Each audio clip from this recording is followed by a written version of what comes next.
Imagine a moon that looks like a planet-destroying superweapon from a galaxy far, far away, from the Star Wars franchise. That's Mimas, Saturn's Death Star moon. But there's more to this tiny world than its striking resemblance to a fictional space station. Mimas is a fascinating object in our solar system with a violent history and unique features that have captured the imaginations of scientists and Star Wars fans alike. The nickname may seem a bit dramatic, but it is actually quite fitting when you consider the features of Mimas. In this video, we will explore why Mimas is called and what makes it such an intriguing object for study.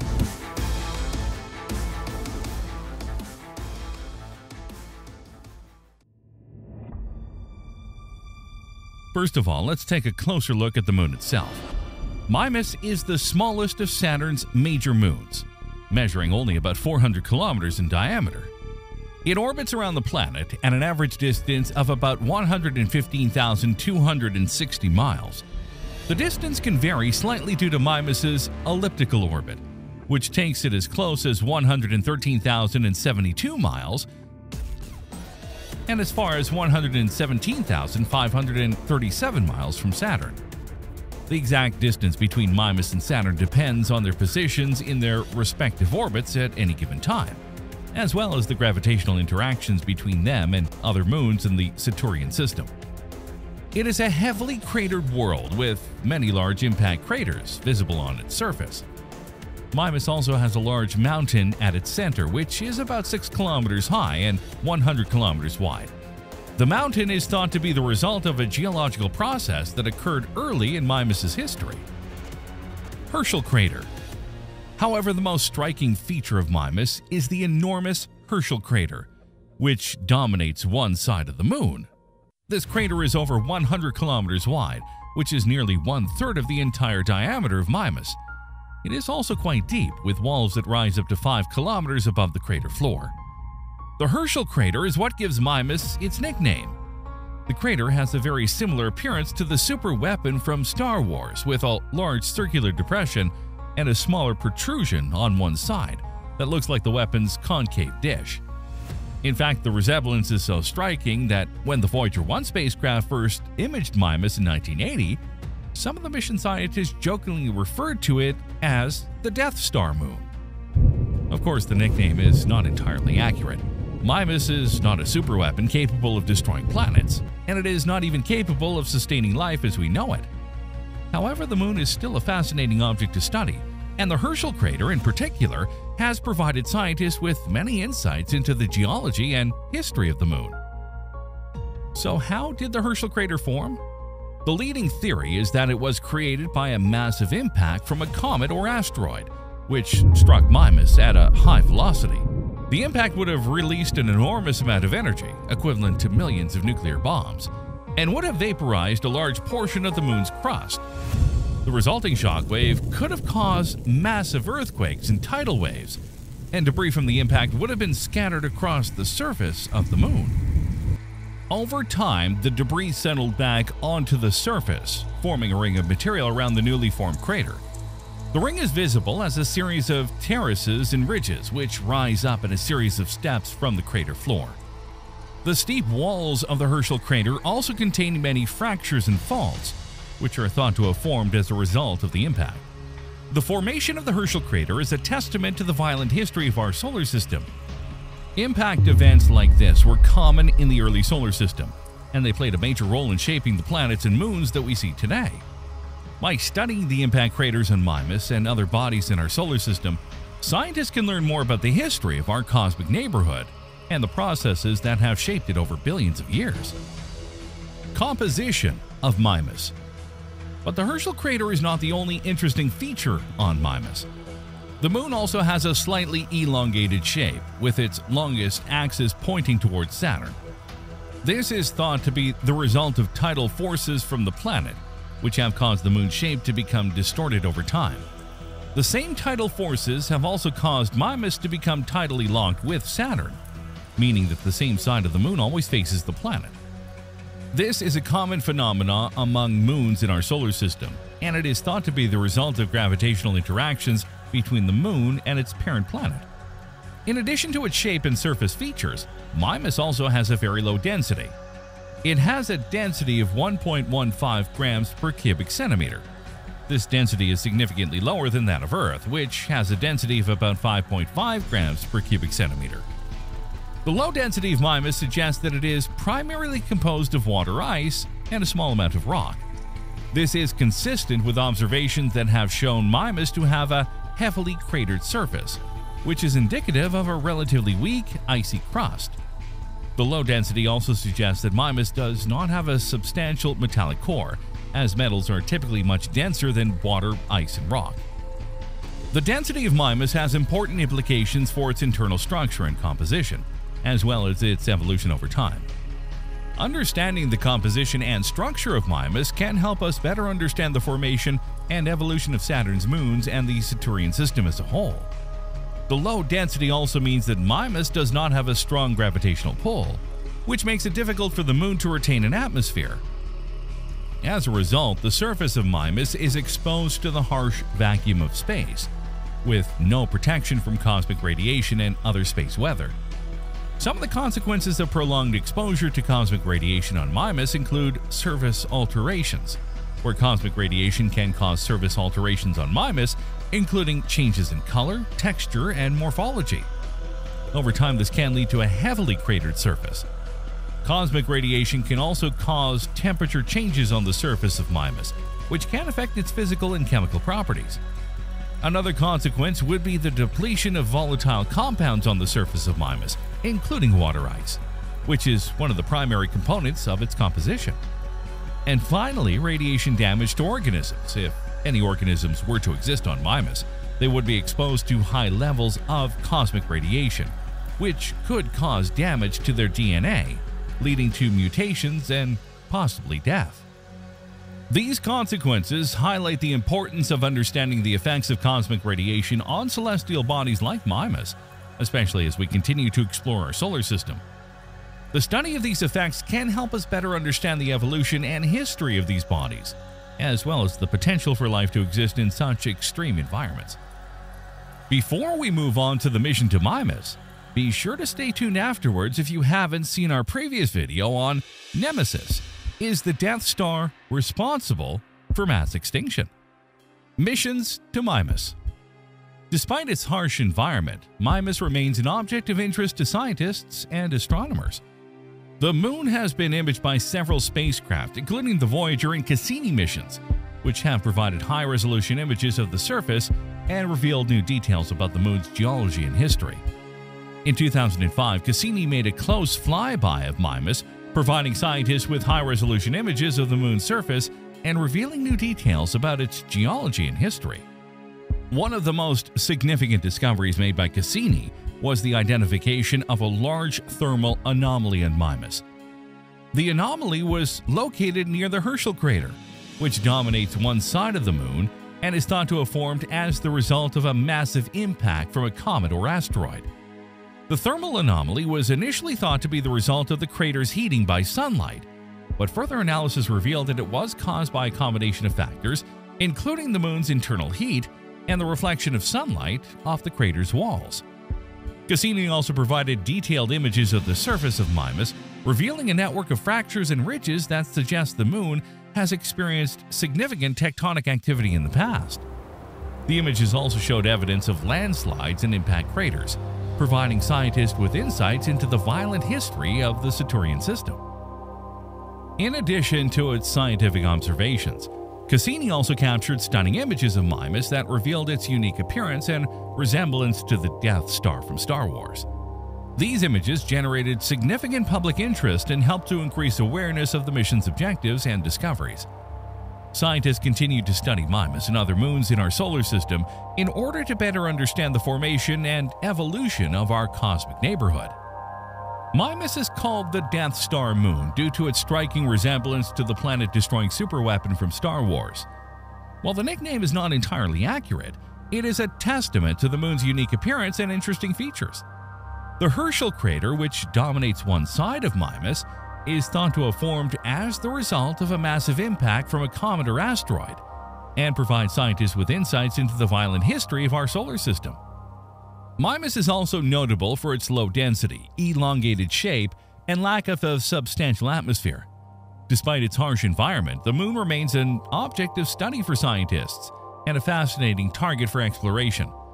Studying Mimas can provide us with insights into the geology and history of our solar system, as well as a better understanding of how celestial bodies like this one evolve and interact with each other over time.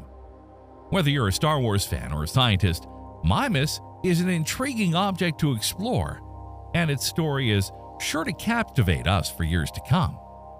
Nemesis is a hypothetical astronomical object, more precisely a red dwarf or brown dwarf star orbiting the Sun at a distance of approximately 50,000 to 100,000 astronomical units, just beyond the Oort cloud. The existence of this star was originally postulated as a possible explanation of mass extinction cycles in Earth's history. In 1984, paleontologists David Raup and Jack Sepowski published an article claiming to have identified a statistical periodicity in mass extinctions that have occurred over the past 250 million years, using different forms of time series analysis. The two authors focused the extinction on the intensity of fossil families of marine vertebrates, invertebrates, and protozoa, identifying 12 extinction events in the time period considered. The average time interval between extinction events was estimated at 26 million years. To date, 2 of the extinction events identified, Cretaceous, Tertiary, and Late Eocene, could be related to events of great impact. Although Raup and Sepowski could not identify the causes of their alleged periodicities, they assumed that these events may have a non-terrestrial connection. The challenges of identifying a non-terrestrial mechanism has been faced by several astronomers. 2 teams of astronomers, Whitmire and Jackson, and the Davis, Hunt, and Muller team independently published similar hypotheses in 1984 to explain the mass extinctions advanced by Raup and Sepowski in the journal Nature. One of these hypotheses proposes that the Sun could have an undefined companion star in a very wide elliptical orbit, which would periodically disturb the Oort cloud, causing an increase in the number of comets traveling towards the center of our solar system, with a consequent increase in any impacts on the Earth. This hypothetical star takes the name of Nemesis, or, as it was promptly renamed by the media, Death Star, Star of Death, the name of the Star Wars Death Star. Granted the existence of such a star, the exact nature of Nemesis is still uncertain. Richard A. Muller suggests that the object is most likely a red dwarf with a magnitude between 7 and 12, while Daniel P. Whitmire and Albert A. Jackson argue that it is a brown dwarf. Previous studies on solar-type stars show that 84% of them are part of a binary system. Muller, who at the time worked at the Leuschner Observatory Telescope at the Lawrence Berkeley National Laboratory, commissioned astrophysicist Saul Perlmutter to locate Nemesis, who in 1986 finished his thesis, Astronomical Research of a Stellar Companion of the Sun, without being able to confirm its existence. The last major extinction event was about 5 million years ago, so Muller estimates the distance of Nemesis from us at about 1 to 1 AL, identifying the position of the star in the portion of the sky occupied by the constellation Hydra, idea based on a supposed orbit derived from the observation of long, atypical periods of comets describing an orbital arc, meaning the specifics of Muller's hypothesis. If Nemesis existed, it could be detected by next-generation astronomical telescopes, and if it were a brown dwarf as proposed by Dr. Dan Whitmire and Albert A. Jackson IV, then the WISE mission, which began on December 14, 2009, could easily find it. Matthijs and Whitman have suggested that the hypothetical period extinction could be caused by the oscillation of the solar system across the plane of the Milky Way. These oscillations can lead to gravitational disturbances in the Oort cloud with the same consequences proposed by the possible orbit of Nemesis. However, the period of oscillation is not well observable and could differ from the 26 million years necessary for the theory up to 40% more. From 2000 onwards, planetoids have been observed beyond Neptune's orbit, such as 148209, 2000 CR105, having a very pronounced elliptical orbit and a high perihelion value, such as to exclude the influence of Neptune on these planetoids. In these cases, generally the remote possibility of the passage of gas giants or stars in the extreme periphery of the solar system is invoked. In our case, it could coincide with Nemesis. Nemesis has also begun to influence literature. Isaac Asimov, a science fiction writer, has dedicated a book to this star. There are some scientific inaccuracies. The catastrophes caused by the brown dwarf or red dwarf, we do not yet know, are exaggerated, and the star is not described as a companion of the Sun. But when we talk about Nemesis, it is still an interesting topic. The name Nemesis derives from that of the Greek goddess Nemesis. Nemesis is a goddess of Greek mythology, according to some, daughter of Zeus, according to others, daughter of ocean and night, and then possessed by Zeus himself in the temple of Ramune. She generates an egg that is collected and delivered to Leda, and from which Elena and the Dioscuri will come out. Her name comes from the Greek nemesis, nemo, to distribute, from the Indo-European root nem in Greek mythology, and was the name of the goddess, distribution of justice. Justice, understood as a juridical code, was instead attributed to the goddess Dish. Nemesis was especially concerned with bringing justice to unresolved or unpunished crimes, distributing and infusing joy or pain according to what was right, especially persecuting the wicked and the ungrateful to fate. There is no corresponding goddess in the Roman religion who instead inherited the Dish hour as the goddess of jurisdiction, the current Iestitia with the blindfold and the scales in her hand. However, the Romans dedicated an altar on the Capitol where the soldiers were to Nemesis, used to lay down a sword before leaving for war. In Isaac Asimov's science fiction novel Nemesis, Nemesis is a red dwarf discovered by chance by Eugenia Insignia, an astronomer who lives on Rotor, one of the colonies founded by the Earth. It is almost invisible and very close to the Sun, 2.5 light years, on a collision course with the solar system. The scientist immediately turns to a high exponent among the Rotarians, Janice Pitt, who, however, orders her to remain silent on this incredible discovery. This is because Pitt dreams of building a new civilization detached from her native planet, destined to conquer even the entire galaxy.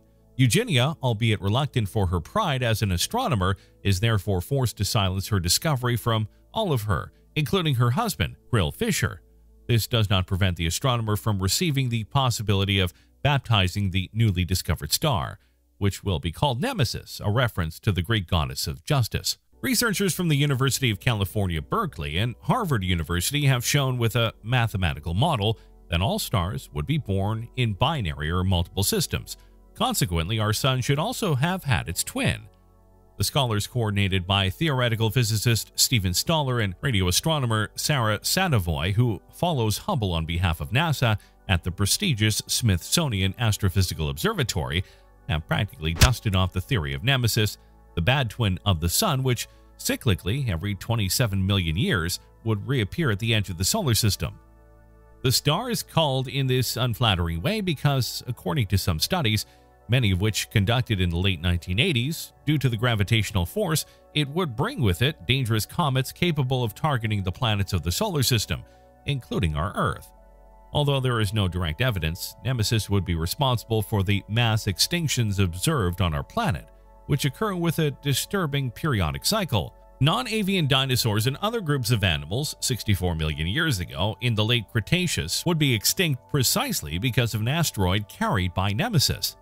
But let's go back to the study that gave new life to this suggestive theory. Scholars have determined the non-solitary birth of stars thanks to the study of the molecular cloud of Perseus, considered a real cradle for stars in formation.